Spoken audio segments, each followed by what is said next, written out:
वेदांत सार, वेदांत सार ग्रंथ में पेज नंबर 142 पेज के ऊपर अंतिम पंक्ति है। नीचे तस्मात् यथा सोयम देवदत्त इति वाक्यम तदर्थो वा तत्काल एतत्काल विशिष्ट देवदत्त लक्षणस्य वाक्यार्थस्य अंशे विरोधात् विरुद्ध तत्काल एतत्काल विशिष्टत्वांशं परित्यज्य अविरुद्धं देवदत्तांश मात्रम लक्षयति तथा यथा तथा। तो चलिए भाई, बात यह चल रही है कि तत्वमसि इत्यादि महावाक्य लक्षणा के माध्यम से अखंडार्थ का बोध कराते हैं, किंतु कौन सी लक्षणा के द्वारा तत्वमसि महावाक्य अखंड तत्व अखंडार्थ का बोध कराता है? तो लक्षणा 3 प्रकार की बताई, जहल लक्षणा, अजल लक्षणा और जद अजल लक्षणा। ठीक है, तो जहल लक्षणा की जो कि गंगायाम घोष इस वाक्य में है, तो गंगायाम घोष इस वाक्य में जिस प्रकार जहल लक्षणा है उस प्रकार जहल लक्षणा के करके महावाक्य अखंडार्थ का बोध नहीं करा सकता, इस बात को पीछे बताया। उसके बाद शोणो धावती यह एक वाक्य है, इस वाक्य में अजहद लक्षणा है। तो जैसे शोणो धावती इस वाक्य में अजहद लक्षणा करके शब्दबोध हो जाता है, उस प्रकार महावाक्य अजहद लक्षणा के द्वारा अखंडार्थ का बोध नहीं करा सकता, इस बात को भी पीछे बताया। फिर उन 3 लक्षणाओं में से 2 लक्षणा संभव नहीं है, तो रह गई एक अंतिम परिशेष न्याय से, वह है जहद अजहद लक्षणा, जिसको कहते भाग लक्षणा अथवा भाग त्याग लक्षणा। अब इस भाग त्याग लक्षणा के द्वारा महावाक्य अखंडार्थ का बोध किस प्रकार कराता है, इस बात का विचार अब चल रहा है। ठीक है, तो आइए मूल में तस्मात् यथा, तो तस्मात् के पूर्व में अवतरण के रूप में एक वाक्य लिखना है, किंतु उसके भी पहले जहद अजहद लक्षणा किसको कहते हैं उसकी परिभाषा लिख लीजिए। जहद अजहद लक्षणा बराबर वाक्यार्थैक देश परित्यागेन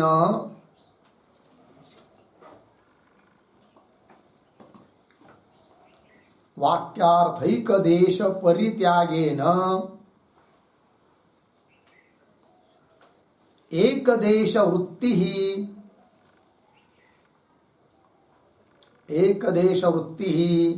जहद अजहद लक्षणा।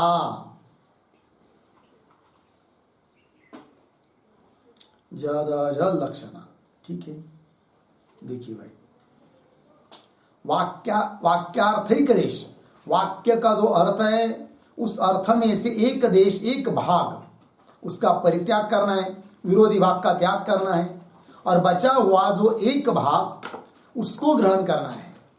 तो ऐसा करना ही हो जाती है जहद अजहद लक्षणा।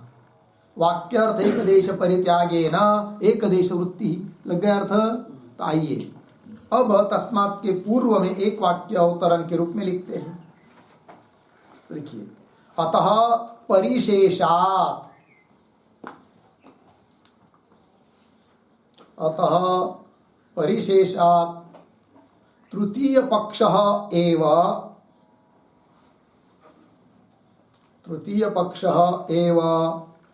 अंगीकर्तव्यः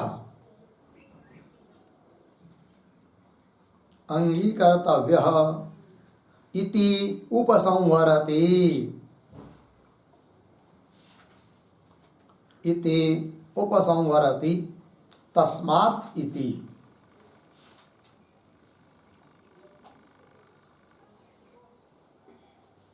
ठीक है जी, देखो भाई, अतः, अतः का मतलब जल लक्षणा संभव नहीं है, अजल लक्षणा संभव नहीं है, इसलिए परिशेष न्याय से, परिशेष मतलब ये नहीं ये नहीं ये नहीं ये नहीं सब खट गए, एक बचा तो परिशेष वही अंतिम में रहा, तो उसको परिशेष कहते हैं। तो उस परिशेषा तृतीय पक्ष अर्थात तृतीय विकल्प मतलब जद अजल लक्षणा रूप पक्ष वही लेना पड़ता है, वही लक्षणा करनी पड़ती है महावाक्य में। तो वही कह रहे तृतीय पक्ष एवं अंग कर्तव्य इति उपसंवरति, उपसंहार कर रहे हैं इस बात को कहते हुए तस्मात् इत्यादि पंक्ति से। ठीक है, तो आइए, तो तस्मात्, तस्मात् पद आया है और तस्मात् पद हमेशा अपेक्षा करता है यस्मात् की, क्योंकि यत् और तत् का नित्य संबंध होता है। अतः तस्मात् को समझने के लिए थोड़ा लिखते हैं यस्मात् क्या है, तो लिखिए यस्मात्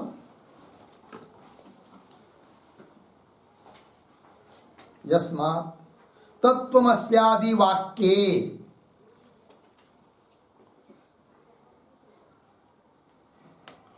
तत्त्वमस्यादि वाक्ये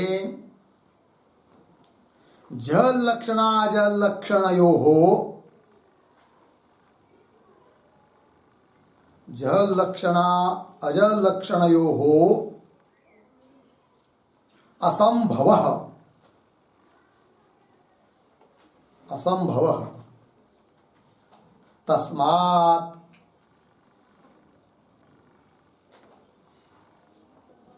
ठीक है। देखो भाई अर्थ यस्मात् जिस कारण से कि तत्त्वमस्यादि वाक्यों में जल लक्षणा और अजल लक्षणा इन दोनों का भी असंभव है, तस्मात् इसलिए अब जद अजल लक्षणा करनी है। तो उसके लिए उदाहरण दे रहे तस्मात् यथा, यथा इत्यादि से उदाहरण, तो उदाहरण प्रसिद्ध है सोयम देवदत्त, वह वही यह देवदत्त है। तो वही मतलब अन्य देश में देखा हुआ, अन्य काल में भूतकाल में देखा हुआ, और यही मतलब समीपवर्ती देश में उपस्थित और वर्तमान काल में स्थित देवदत्त वही यह है। अब सह एव, तो वही देखिए यथा सह सोयम देवदत्त सह अयम देवदत्त इति वाक्यम, वाक्य लीजिए क्यों वाक्य का अर्थ लीजिए, तदर्थो वा, क्या इसमें से क्या करेंगे, तत्काल एतत्काल विशिष्ट देवदत्त लक्षण से वाक्यार्थस्य, तो सोयम देवदत्त इस वाक्य का अर्थ हो जाता है तत्काल एतत्काल विशिष्ट देवदत्त, किंतु इस प्रकार का वाक्य बोध होना संभव नहीं है। तो वही यह, वह देश यह देश एक हो नहीं सकता, वह काल यह काल दोनों काल भिन्न भिन्न है, एक हो नहीं सकते। तो कैसे फिर कह रहे हो कि स्वयं देवदत्त, तो विरोध लग रहा है, ठीक है ना। तो देखिए तत्काल एतत्काल विशिष्ट देवदत्त लक्षण से देवदत्त स्वरूप से वाक्यार्थस्य अंशे विरोधा, ये वाक्य समस्त संपूर्ण अंश में विरुद्ध नहीं है, एक अंश में विरुद्ध है, तत्काल ए तत्काल, तद्देश ए तत्काल, इतने अंश में विरुद्ध है। स शब्द का अर्थ में से जो अंतिम देवदत्त, तद्देश तत्काल विशिष्ट देवदत्त देवदत्त, और अयम शब्द का अर्थ ए तत्काल ए देश विशिष्ट देवदत्त, तो देवदत्त अंश में विरोध नहीं है, देवदत्त पिंड एक ही है, किंतु विरोध कितने अंश में है, तद्देश ए तद्देश, तत्काल ए तत्काल, इतने अंश में विरुद्ध है। फिर ऐसे समय पर क्या करना होता है, विरुद्ध भाग का त्याग कर देना है और अविरुद्ध भाग का ग्रहण करना है। कैसे होगा ये, जद जल लक्षणा के द्वारा। तो वही कह रहे हैं तत्काल ए तत्काल विशिष्ट देवदत्त लक्षण से वाक्यार्थस्य अंशे विरोधा, एक अंश में विरोध होने से विरुद्ध, कौन विरुद्ध, तत्काल ए तत्काल विशिष्टत्व अंशम, है कि नहीं, तत्काल और ए तत्काल विशिष्टत्व अंश इतना भाग विरुद्ध है कि नहीं। उसी के साथ समझना है कि तद्देश ए तद्देश भी दिया नहीं है तो भी समझना है, तो विरुद्ध भाग इतना है, उसका त्याग, परित्यज्य, त्याग करके, विरुद्ध तत्काल ए तत्काल विशिष्टत्व अंशम परित्यज्य, फिर क्या, अविरुद्धम देवदत्त अंश मात्रम, तो दोनों अर्थों में, दोनों पदों के अर्थों में अविरुद्ध एक अंश है, वो कौन सा? देवदत्त। तो अविरुद्ध ऐसा जो देवदत्त अंश है, केवल उसी का बोध करा रहा है ये वाक्य, अर्थात लक्षित हुआ कौन? देवदत्त। किंतु देवदत्त लक्षणावृत्ति से अर्थ लिया गया। देवदत्त कौन सी लक्षणा करनी पड़ी यहां पर? तो भाग त्याग लक्षणा, जद अजल लक्षणा, वही अविरुद्धम देवदत्तांश मात्रम लक्षयति। लक्षयति का अर्थ क्या होता है? लक्षयति मतलब, लक्षयति मतलब लक्षणया बोधयति, लक्षणा के द्वारा बोध करा रहा है। लक्षणया बोधयति, तो लक्षयति एक क्रियापद है, लक्षणया बोधयति। अब लक्षयति का कर्ता कौन है भाई, कोई बता सकते हैं क्या? लक्षयति एक क्रियापद है, कर्ता पद कौन है इस वाक्य में?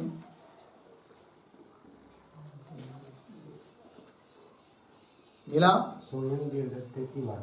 हाँ, वाक्यम तदर्थ हुआ, ये दोनों में से कोई एक। तो स्वयं देवदत्त इति वाक्यम लक्षयति एक, किंवा स्वयं देवदत्त इति वाक्यम, वाक्य नहीं, अब उसका अर्थ तदर्थ वा लक्षयति, है कि नहीं? तो वाक्य या वाक्य का अर्थ लक्षणा से केवल देवदत्त का बोध करा रहा है। वाक्य हो गया पूरा। अब आगे तथा, ये तो दृष्टांत हुआ। अब सिद्धांत, तथा तत्वमसीति वाक्यम तदर्थो वा, क्या जी? तो परोक्षत्वात्, परोक्ष ऐसा है ना, तो एक तो ज्यादा पड़ा है वहां पर, परोक्षत्व अपरोक्षत्व ऐसा चाहिए। तो परोक्षत्वात्, वो जो प के पहले तो दिखाई दे रहा है ना, उसको काट दीजिए। फिर देखिए, तथा तत्वमसीति वाक्यम तदर्थो वा परोक्षत्व अपरोक्षत्व अपरोक्षत्वादि विशिष्ट चैतन्य एकत्व लक्षणस्य वाक्यार्थस्य अंशे विरोधात् विरुद्ध परोक्षत्व अपरोक्षत्वादि विशिष्टत्वांशम परित्यज्य अविरुद्धम अखंड चैतन्य मात्रम लक्षयति इति हो गया। तो लक्षयति पद आया है, तो लक्षयति का कर्ता कौन है? तत्वमसीति वाक्यम तदर्थ हुआ। तत्वमसी वाक्य लक्षणा से बोध करा रहा है। किसका बोध करा रहा है यह वाक्य? तो लक्षयति के पूर्व में एक पद आया है, क्या? अखंडम चैतन्य मात्रम। तो क्या हुआ फिर? तत्वमसीति वाक्यम अखंडम चैतन्य मात्रम लक्षयति। तत्वमसी महावाक्य अखंड केवल चैतन्य भाग का लक्षणा से बोध करा रहा है। वो कौन लक्षणा? भागत्याग लक्षणा। और भागत्याग लक्षणा का स्वरूप बता दिया है, वाच्यार्थ में से एक अंश का त्याग, एक अंश का ग्रहण। तो तत्वमसी इस महावाक्य का समस्त अर्थ क्या होता है, उसमें विरुद्ध भाग कितना है, फिर भागत्याग लक्षणा के द्वारा कौन से विरुद्ध भाग का त्याग किया जा रहा है और कौन से अविरुद्ध भाग का ग्रहण किया जा रहा है, इन सभी बातों को यहां पर बताया है। तो पंक्ति को देखिए, तथा तत् मिला ना शब्द तथा से, तथा तत्वमसीति वाक्यम तदर्थो वा, वाक्यार्थ वो वा क्या जी? क्या वाक्यार्थ है? परोक्षत्व अपरोक्षत्वादि विशिष्ट चैतन्य एकत्व लक्षणस्य वाक्यार्थस्य, ये वाक्यार्थ है कि नहीं? तत्शब्द का अर्थ होता है परोक्षत्व विशिष्ट चैतन्य, और त्वम शब्द का अर्थ होता है क्या? अपरोक्षत्व विशिष्ट चैतन्य। और 80 पद दोनों का भेद बता रहा है। तो कुल मिलाकर वाक्यार्थ बन जाता है परोक्षत्व विशिष्ट, परोक्षत्व अपरोक्षत्व विशिष्ट चैतन्यस्य क्या? चैतन्य एकत्व, चैतन्य की एकता, अर्थात परोक्षत्वादि विशिष्ट चैतन्य का अपरोक्षत्वादि विशिष्ट चैतन्य के साथ अभेद, ये वाक्यार्थ निकल आ रहा है। किंतु इस प्रकार का वाक्यार्थ लेंगे तो अर्थ की संगति बैठती नहीं है, अतः भागत्याग लक्षणा करना पड़ती है। वही कह रहे हैं, परोक्षत्व अपरोक्षत्वादि विशिष्ट चैतन्य एकत्व, चैतन्य की एकता रूप एकत्व लक्षणस्य कर्तव्य स्वरूप चैतन्य एकत्व लक्षणस्य चैतन्य एकत्व स्वरूप जो वाक्यार्थ है, तो वाक्यार्थस्य इस वाक्यार्थ में अंशे विरोधा, इस वाक्यार्थ में क्या एक अंश में ये वाक्यार्थ क्या है, विरुद्ध है। क्योंकि जो परोक्षत्व जिसमें परोक्षत्व है उसमें अपरोक्षत्व नहीं हो सकता, अर्थात जो परोक्ष है वो अपरोक्ष नहीं हो सकता, जो अपरोक्ष है वो परोक्ष नहीं हो सकता। और यहां पर तो बताया जा रहा है क्या, परोक्षत्व अपरोक्षत्व विशिष्ट चैतन्य, ऐसा चैतन्य की जो परोक्षत्व से भी विशिष्ट है अपरोक्षत्व से भी विशिष्ट है, और दोनों से विशिष्ट एक काल में चैतन्य हो नहीं सकता, तो वाक्यार्थ बोध ही नहीं होगा, है कि नहीं। जैसे किसी को कह दिया कि यह देवदत्त क्या जी बहुत उत्तम प्रकार का चोर ईमानदार है,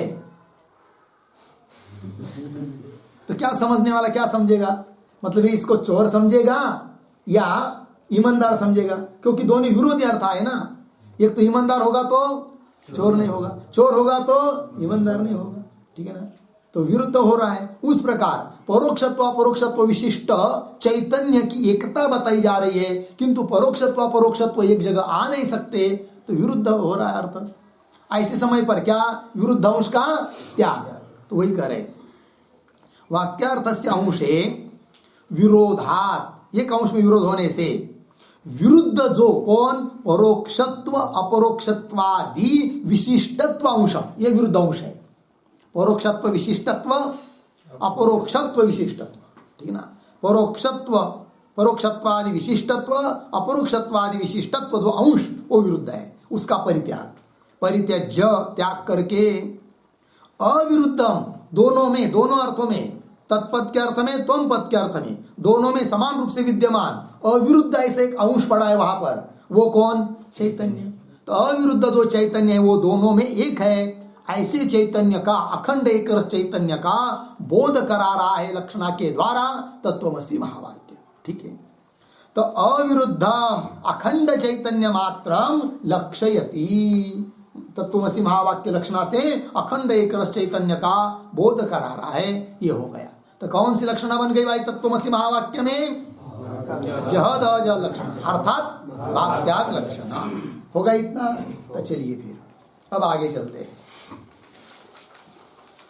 आगे पेज नंबर 144 पर देखिए, नीचे से 1 2 3 4 5 6 नंबर की पंक्ति संस्कृत।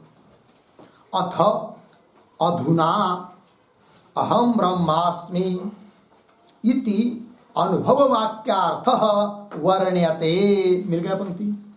तो देखो भाई तत्वमसि यह भी महावाक्य है और अहम ब्रह्मास्मि यह भी महावाक्य है, क्योंकि इन दोनों वाक्यों में भी तत्वमसि महावाक्य में भी जीव ब्रह्म की एकता बताई है और अहम ब्रह्मास्मि इस वाक्य में भी जीव ब्रह्म की एकता बताई है।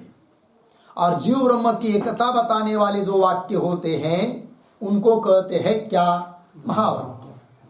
तो यद्यपि दोनों महावाक्य है, किंतु तत्वमसि यह उपदेश वाक्य है और अहम ब्रह्मास्मि यह अनुभव वाक्य है। अर्थात गुरु शिष्य को जीव ब्रह्म का अभेद तत्वमसि इस महावाक्य का उच्चारण करके बताते हैं। अतः तत्वमसि यह महावाक्य क्या बन गया, उपदेश वाक्य हुआ।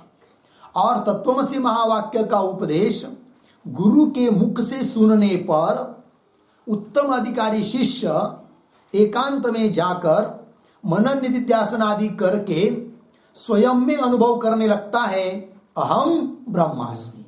अतः अहम ब्रह्मास्मि ये वाक्य हुआ अनुभव वाक्य, लग गया। अब तत्वमसि महावाक्य का विचार अभी तक बताया, अब अहम ब्रह्मास्मि इस वाक्य का क्या अर्थ है उसका वर्णन कर रहे हैं ग्रंथकार। लगी संगति, आइए। अथ, तो अथ के पूर्व में अवतरण के रूप में एक वाक्य लिखते हम लोग। तो लिखिए, अखंड चैतन्य प्रतिपादकस्य,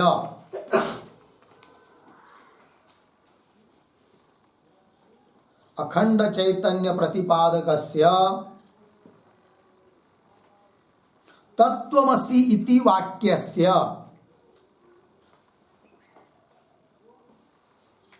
तत्त्वमसि इति वाक्यस्य अर्थम सप्रपंचम अभिधाय,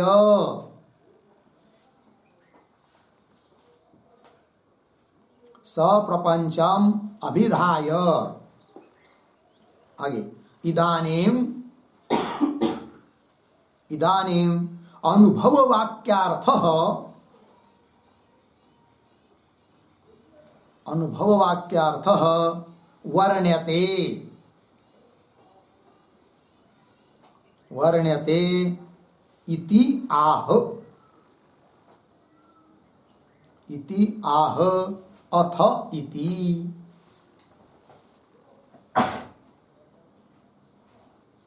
अथ इति हो गया। देखो भाई अर्थ, अखंड चैतन्य का प्रतिपादन करने वाला जो तत्वमसि महावाक्य है, उस वाक्य का अर्थ सप्रपंचम, सप्रपंच मतलब विस्तार पूर्वकम, अभिधाय उक्त्वा कथयित्वा, विस्तार पूर्वक उस महावाक्य का अर्थ कथन किया, और कथन करके अब इदानीम अब अनुभव वाक्यार्थ, अनुभव वाक्य कौन, अहम ब्रह्मास्मि, इस अनुभव वाक्य का अर्थ वर्ण्यते, उस वाक्य का अर्थ का वर्णन किया जा रहा है अथ इत्यादि पंक्ति से। तो आइए मूल में, अथ अधुना, अधुना मतलब अब, इदानीम अहम ब्रह्मास्मि इति, अहम ब्रह्मास्मि ये वाक्य अनुभव वाक्य है, तो अहम ब्रह्मास्मि इति अनुभव वाक्यार्थः वर्ण्यते, इस अनुभव वाक्य का अर्थ का वर्णन किया जा रहा है। आगे चलिए, एवं आचार्येण अध्यारोप अपवाद पुरस्सरम तत्वं पदार्थौ शोधयित्वा वाक्येन अखंडार्थे अवबोधिते अधिकारिणः अहम नित्य शुद्ध बुद्ध मुक्त सत्य स्वभाव पर स्वभाव काय झाले, स्वभावा वा झाला नहीं तो वाक्य आगे जो एक क्या पड़ा है आगे काना, उसको कर दीजिए, स्वभाव इतना ही चाहिए।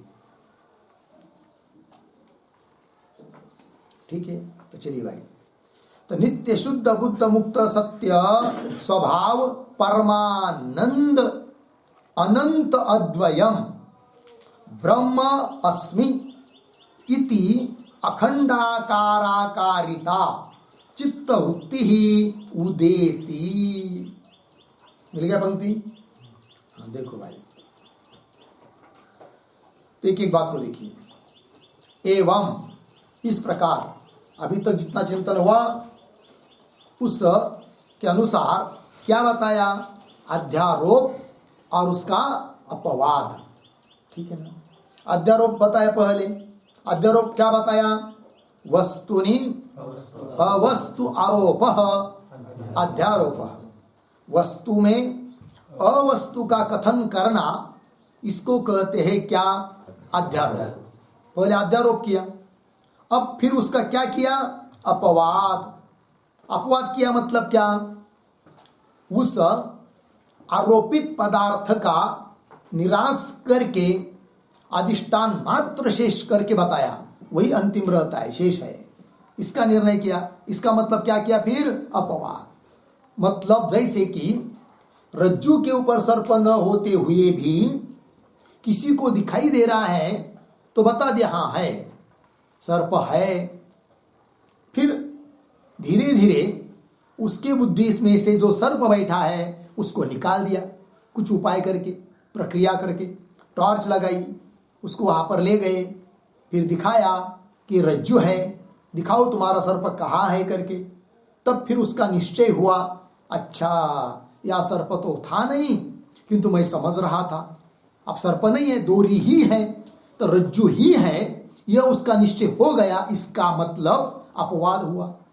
तो अध्यारोप और अपवाद के माध्यम से उसको सामने रखकर, उसको बताकर फिर क्या किया श्री गुरु ने कि तत् और त्वम पद के अर्थ का शोधन। तत् और त्वम पद के अर्थ का शोधन मतलब तत् और त्वम पद के अर्थ का निर्णय बताया, क्या अर्थ है करके, अर्थात इन पदों का वाच्यार्थ क्या है, इन पदों का तत्त्वम पद का लक्ष्यार्थ क्या है, इस बात का निर्णय बताया, शोधन किया। ठीक है, तो देखिए पंक्ति, एवं आचार्येण गुरु के द्वारा क्या किया गया, अध्यारोप अपवाद पुरस्सर, मिल गया, अध्यारोप अपवाद पूर्वक उसको सामने रखकर उसको पहले बताकर फिर तत्वम पदार्थो शोधयित्वा, उसके बाद तत् और त्वम पद का अर्थ का क्या किया, शोधन किया, निर्णय किया, इनका अर्थ क्या है करके। तत्वम पदार्थो शोधयित्वा, शोधन करके फिर आगे वाक्येन, तत्वम पदार्थ शोधन होने के बाद गुरु ने उपदेश किया तत्त्वमसि वाक्य के द्वारा, तो वाक्येन अखंडार्थे अवबोधिते, है कि नहीं, इतना सब करने के बाद वाक्य के द्वारा अखंडार्थ का बोध कराने पर शिष्य, ठीक है ना, तो वाक्येन अखंडार्थे अवबोधिते, ये पद आए हैं, उनका अर्थ लिखिए थोड़ा,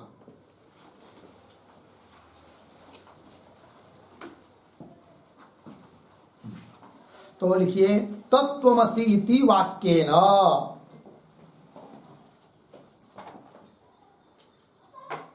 तत्त्वमसि इति वाक्येन जहदज लक्षणया, जहदज लक्षणया विरुद्धांश परित्यागेन, विरुद्धांश परित्यागेन अखंडार्थ चैतन्ये ज्ञाते सति,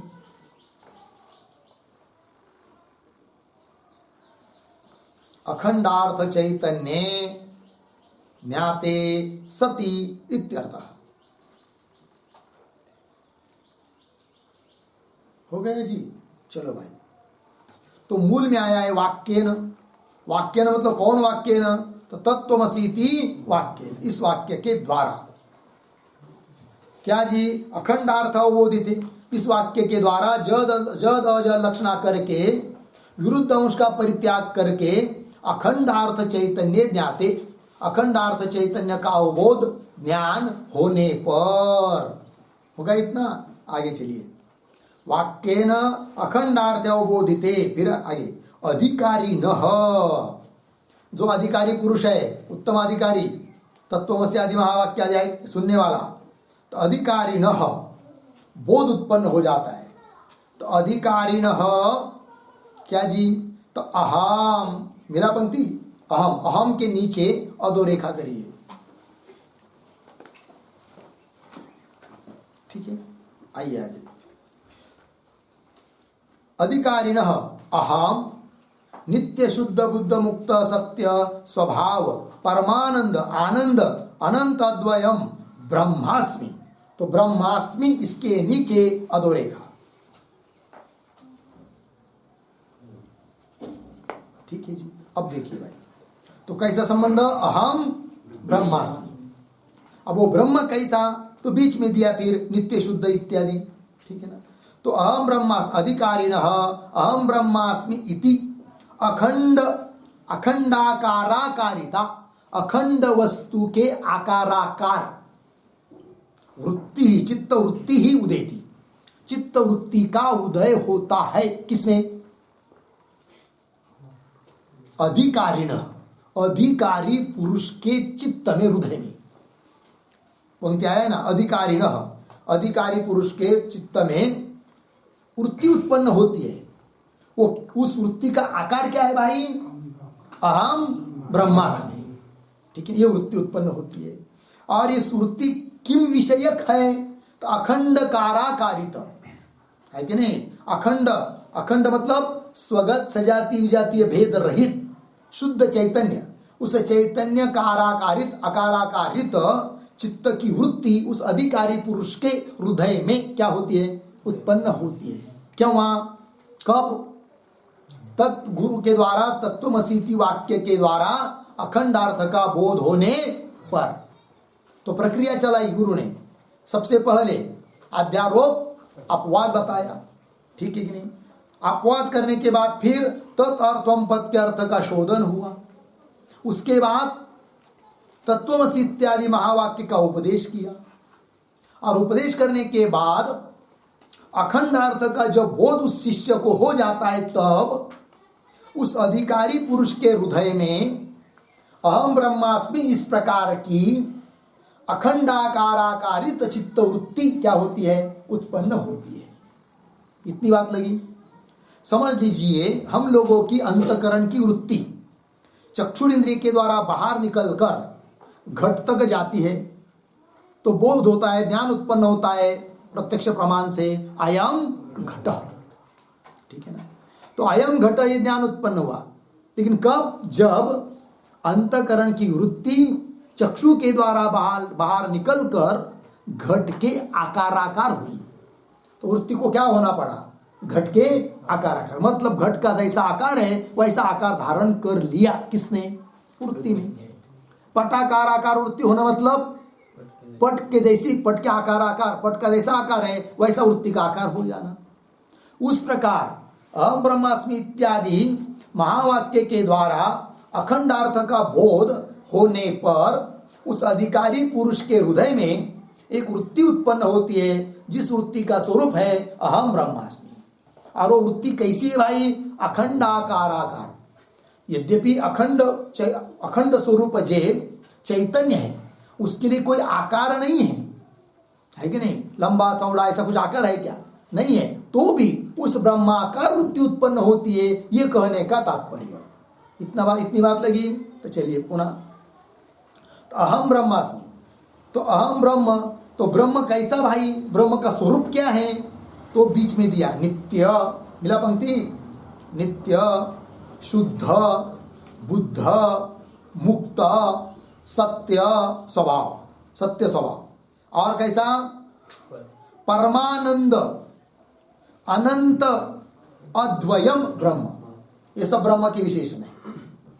तो क्या अर्थ इन पदों का? तो नित्य, शुद्ध, बुद्ध इत्यादि पदों का अर्थ समझने के लिए आप पेज नंबर 145 के ऊपर नीचे से देखिए, पंक्ति गिनता हूं, 1 2 3 4 5 6 7 8 9 और 10 नंबर की पंक्ति है। एक शब्द छोड़कर आया है, अनुभवती इत्यर्थ। इसके बाद मिला ब्रह्मणि, मिला इतना। तो वहां से पढ़ते हम लोग 5-6 पंक्तियां। तो देखो भाई, ब्रह्मणि अनित्यत्व शंकाम निराकरोति नित्य इति। नित्य ब्रह्म का विशेषण है, तो ब्रह्म के लिए नित्यत्व ये पद क्यों दिया विशेषण के रूप में? इसलिए कि कदाचित कोई ऐसा न समझे कि ब्रह्म भी घट की तरह अनित्य है, ऐसा न समझे, इसलिए पद दिया कौन सा? नित्य। अर्थात ब्रह्म कैसा है? नित्य। नित्य का मतलब कभी भी उसका नाश होता नहीं है।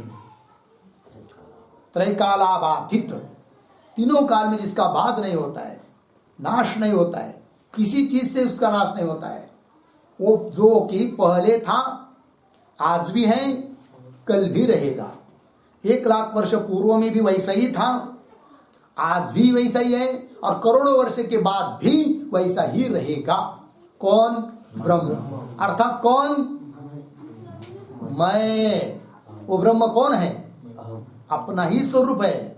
ये जो दिखने वाला 78 किलो का है कि नहीं, लंबा चौड़ा शरीर है कि नहीं, ये अपना स्वरूप नहीं है।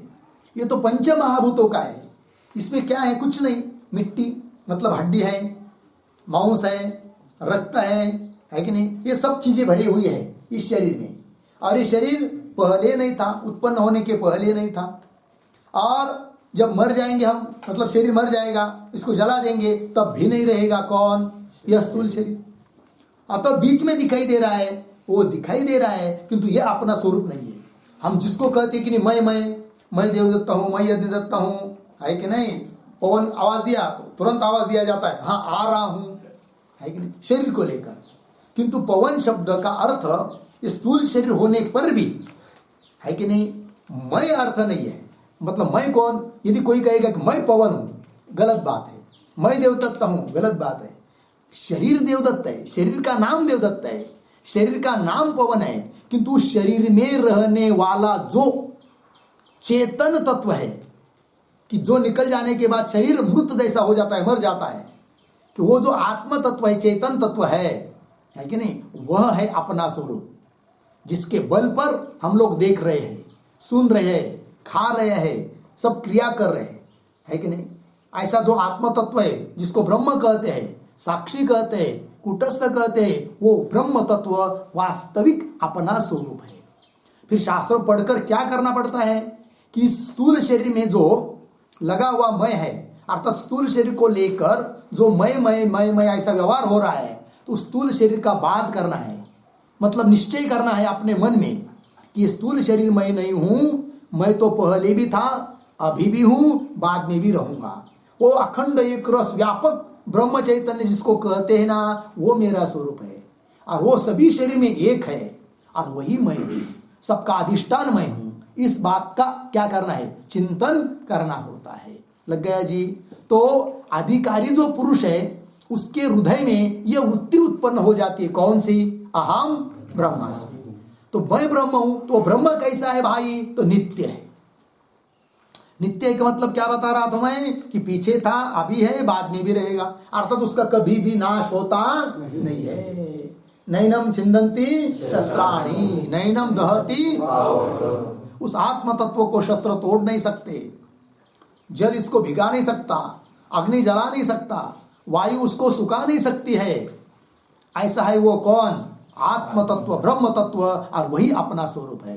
ऐसा निश्चय उस अधिकारी पुरुष के हृदय में हो जाता है। लग गया जी। तो चलिए, तो नित्य, कोई आत्मा को, ब्रह्म को अनित्य न समझे, इसलिए पद दिया कौन सा, नित्य। आगे चलिए टीका में, तो मूल में नित्य पद के बाद शुद्ध पद आया था।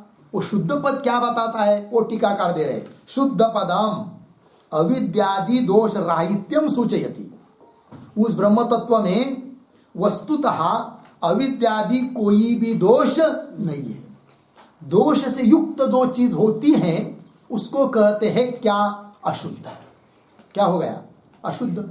किंतु कोई दोष नहीं है, इसका मतलब क्या है, शुद्ध है। तो ब्रह्म शुद्ध है क्या, ब्रह्म अशुद्ध है, ब्रह्म शुद्ध है। ब्रह्म शुद्ध क्यों है, कि उसमें कोई भी अविद्यादि दोष है नहीं है, इसलिए वो शुद्ध है। इस बात को सूचित करने के लिए पद दिया शुद्ध। फिर आगे बुद्ध पदम मिला, बुद्ध पद आता है कि नहीं बार बार, तो बुद्ध पद किस बात को द्योतित करता है, वो दे रहे हैं। बुद्ध पदम स्वप्रकाश स्वरूपत्वेन जाड्यादिकम व्यवच्छिन्नति, हटाता है। मतलब बुद्ध पद क्या करता है कि बुद्ध पद इस बात को बताता है कि ब्रह्म बुद्ध है। बुद्ध है मतलब स्वयं प्रकाश है, बुद्ध मतलब ज्ञान स्वरूप है, स्वयं प्रकाश है, अर्थात जड़ नहीं है घट की तरह। इस बात को द्योतित कर रहा है कौन, बुद्ध पद। स्वप्रकाश स्वरूपत्वेन जाड्यादिकम व्यवच्छिन्नति। आगे चलिए, मुक्त पदम, मुक्त पद क्या कहता है, तो मुक्त पदम सर्वोपाधि राहित्यम सूचयति। ब्रह्म हमेशा मुक्त है। मुक्त है मतलब क्या, कोई भी उपाधि उसको नहीं है। जब उपाधि लग जाती है ना, तब जीव समझने लगता है अपने को, क्या मैं बद्ध हूं, मैं जीव हूं, है कि नहीं। किंतु कोई उपाधि नहीं है, तो उपाधि से रहित जो तत्व होता है उसको ही कहते हैं क्या, मुक्त। ठीक है ना। हम लोग चाहते हैं कि हमको मुक्त होना है। मुक्त होना है मतलब क्या, तो जो बंधन प्रतीत हो रहा है उसको तोड़ना है, अर्थात उपाधि से रहित होना है कि नहीं। तो यही मुक्त होना है। लेकिन देखिए, मुक्त पदम सर्वोपाधि राहित्यम सूचयति, होगा इतना। आगे चलिए, सत्यम इति, उसके बाद पद आया कौन सा, सत्य स्वभाव, ऐसा पद आया है कि नहीं। वो क्या कर रहा है, सत्यम इति अविनाशी स्वभावत्वम सूचयति। ब्रह्म कैसा है, अविनाशी, विनाश रहित है, अर्थात अपक्षय रहित है, उसका अपक्षय नहीं होता है। जैसे मनुष्य का शरीर बूढ़ा होते जाता है, अपक्षय होने जाता है जीज, वैसा होता नहीं है। इस बात को बताने के लिए पद आया कौन, सत्यम। हाँ, अविनाशी स्वभावत्वम सूचयति। आगे परमानंद, परमानंद स्वरूप है कौन, ब्रह्म। कौन, मैं, आत्मा। ठीक है, कैसा है, परमानंद स्वरूप। मतलब क्या, परमानंद ये पद किस बात को सूचित करता है, दे रहे टीकाकार। परमानंद पदम वैषयिक मनुष्य आनंदादि चतुर्मुख ब्रह्मानंद पर्यंतानाम कर्मजन्यतया सातिशयत्वेन क्षयिष्णुत्वेन च तुच्छत्वात् तेभ्यः विलक्षणं निरतिशय आनंद स्वरूपत्वं प्रतिपादयति। लग गया जी? प्रतिपादयति क्रियापद, उस प्रतिपादयति का कर्ता कौन है? हाँ, परमानंद पदम प्रतिपादयति। मिल रहा है कि नहीं? वाक्य के आरंभ में आया क्या? परमानंद पदम, अंतिम में आया प्रतिपादयति। तो परमानंद पद प्रतिपादन कर रहा है। किसका प्रतिपादन कर रहा है भाई? तो प्रतिपादयति के पूर्व में एक शब्द आया है क्या? निरतिशय आनंद स्वरूपत्व। निरतिशय आनंद स्वरूप को बता रहा है कौन? परमानंद पद। अर्थात ब्रह्म कैसा है? निरतिशय आनंद स्वरूप है। दो शब्द है, ध्यान दीजिए, निरतिशय सातिशय। ठीक है ना? सातिशय का मतलब होता है जिसमें कम ज्यादापना होता है, उसको क्या कहते हैं? सातिशय। और जिसमें कम ज्यादापना नहीं है उसको क्या कहते हैं? निरतिशय। सातिशय से रहित। जैसे घट से बड़ा है कौन? रांजन, बड़ा बड़का। उससे बड़ा है कौन? कमरा। उससे बड़ा है कौन? मठ। उससे बड़ा है कौन? गांव। उससे बड़ा है कौन? देश। उससे बड़ी है कौन? पृथ्वी। है कि नहीं? अब देखो, बड़ापन मठ में भी आया कि नहीं? कमरे पर भी आया कि नहीं? लेकिन इनमें जो बड़ापन है ये कैसा है? सातिशय है कि नहीं? तो मठ कमरे से बड़ा होने पर भी क्या गांव से तो छोटा है, तो सातिशयपना आ गया। किंतु पृथ्वी तक सातिशयपना बताया। अब आकाश पृथ्वी से बड़ा है। अब व्यवहार में आकाश से बड़ा और कोई है क्या? नहीं। तो व्यवहारिक दृष्टि से आकाश में क्या आ गई? निरतिशय व्यापकता हो गई कि नहीं? उस प्रकार वैषयिक जो आनंद है, विषयों से प्राप्त होने वाला आनंद, फिर वो चाहे इहलोक के विषय हो, चाहे कर्म आदि करके स्वर्ग प्राप्त होने पर वहां स्वर्ग में प्राप्त होने वाले दिव्य विषय हो, ये सभी विषयजन्य सुख जितना भी है वो कैसा सुख है? सातिशय है। इसमें न्यूनाधिकता है कि नहीं? जैसे पंक्ति में बैठ गए, सबको गुलाब जामुन परोस रहे हैं, किंतु सबको बड़ा बड़ा गुलाब जामुन दिया और अपने थाली में यदि छोटा आ गया तो दुख होता है कि नहीं? अब गुलाब जामुन है पंक्ति में, ये सुनकर जो आनंद हुआ था वो आनंद समाप्त हो गया। अब क्यों? सबको बड़ा गुलाब जामुन मिला और हमको छोटा मिला, और एक ही मिलने वाला है पर दूसरा मिलने वाला नहीं है, तब तो बहुत दुख होता है कि नहीं? कहने का तात्पर्य, और जिसको बड़ा मिला है वो क्या सोचता है? देखो मेरे को बड़ा मिल गया और इसको छोटा मिल गया, बोरा एवड़ा हमको मिल गया बड़ा मिल गया। तो क्या हुआ? कहने का तात्पर्य, इस प्रकार का जो आनंद होता है, सुख होता है, वो कैसा है? सातिशय। और ब्रह्म सुख कैसा है? निरतिशय। तो ब्रह्म की निरतिशय सुख रूपता बताने के लिए पद आया है कौन सा? परमानंद। तो पंक्ति को देखिए पुनः, परमानंद पदम वैषयिकम, विषयों से प्राप्त होने वाला आनंद। कौन सा आनंद? मनुष्यानंद है कि नहीं? मनुष्यानंद है कि नहीं? फिर बहुत आनंद है वो, है कि नहीं? उदाहरण, पितरों का आनंद, स्वर्ग का आनंद, है कि नहीं? आजान देव का आनंद, इस सुख की बड़ी परंपरा बताइए। तो वैषयिक मनुष्यानंदादि कहा तक? मनुष्यानंद से लेकर चतुर्मुख ब्रह्मानंद पर्यंत। चतुर्मुख जो ब्रह्मदेव, चतुर्मुख कौन? ब्रह्मदेव, उसको भी आनंद है। तो वहां तक सभी को मिलने वाला जितना भी आनंद है वो सब कैसा है? सातिशय। तो मनुष्यानंदादि चतुर्मुख ब्रह्मानंद पर्यंतानाम। चतुर्मुख ब्रह्म, इधर ऐसा लेना, आनंद पर्यंतानाम कर्मजन्यतया। ये सभी आनंद कैसे भाई? कर्मजन्य होने के कारण सातिशय है। दूसरी बात, क्षयिष्णुत्व है, क्षीण होते जाते हैं, धीरे धीरे धीरे धीरे समाप्त हो जाते हैं ये सभी आनंद। क्षयिष्णुत्वेन च तुच्छत्वात्, अतः ये सब आनंद कैसे है? तुच्छ है कि नहीं, कुछ काम के नहीं है, तुच्छत्वात्। फिर तेभ्य, उन सभी आनंदों से विलक्षण, तेभ्य विलक्षणम, विलक्षण भिन्न लक्षण वाला कौन?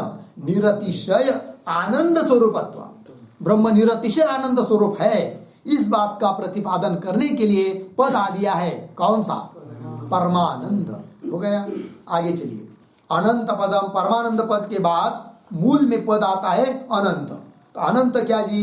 अनंत पदम घटादिवत परिच्छेद राहित्येन देशतः कालतः वस्तुतश्च, आगे क्या है? अय परिचिन्न है ना, यह नहीं, वो प है, यह की तरह छप गया। अपरिचिन्नत्वं बोधयति, ऐसा है। देखो भाई अर्थ, अनंत पद किस बात का बोध करा रहा है वो दे रहे हैं। तो घटादिवत, घट जैसा परिचिन्न है, उस प्रकार का ब्रह्म परिचिन्न नहीं है। तो अनंत पदम घटादिवत परिच्छेद राहित्येन, देश परिच्छेद, काल परिच्छेद, सभी परिच्छेद से रहित है कौन? ब्रह्म। तो परिच्छेद राहित्येन देशत कालत वस्तुतश्च अपरिचिन्नत्वं, देशतः अपरिचिन्नत्वं, कालतः अपरिचिन्नत्वं, वस्तुतः अपरिचिन्नत्वं बोधयति। ब्रह्म देश काल वस्तु से परिचिन्न नहीं है, ऐसा बता रहा है कौन? अनंत पद। ठीक है, उसके बाद एक पद बचा, कौन? अद्वय पदम। वो क्या कह रहा है? देखिए मूल टीका में, अद्वय पदम नानात्व निषेधेन एकत्वम अवगमयति। ठीक है ना, अद्वय पद क्या कर रहा है? नानात्व का निषेध। ब्रह्म अद्वय मतलब क्या? नाना नहीं है, अनेक नहीं है, तो नानात्व का, अनेकपना का निषेध किया। इसका मतलब ब्रह्म एकमात्र है, ये बोध होता है। लग गया जी? आइए मूल में। तो अधिकारिणः, पंक्ति मिली क्या मूल में? अधिकारिणः अहम, अहम मिला, अहम का अर्थ लिखिए, अहम, अहम के ऊपर लिख के रखिए प्रत्यगात्मा। अहम शब्द से कौन लेता है? वो अधिकारी पुरुष। अब प्रत्यगात्मा,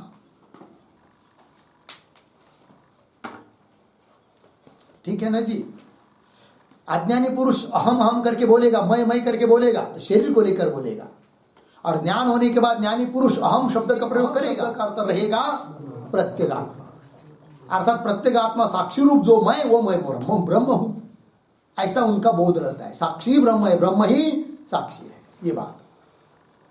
तो अधिकारिण अहम नित्य शुद्ध बुद्ध मुक्त सत्य स्वभाव परमानंद अनंत अद्वयम ब्रह्म अस्मि इति अखंडाकाराकारिता चित्तवृत्ति ही उदेति। इस प्रकार के चित्तवृत्ति का उदय उस अधिकारी पुरुष के हृदय में हो जाता है, गुरु ने तत्वमसि इस महावाक्य का उपदेश करने पर। लग गया? अब आगे क्या होता है और क्या बात होती है, उन बातों का विचार हम लोग कल करते हैं। ओम पूर्णमदः पूर्णमिदं पूर्णात् पूर्णमुदच्यते पूर्णस्य पूर्णमादाय पूर्णमेवा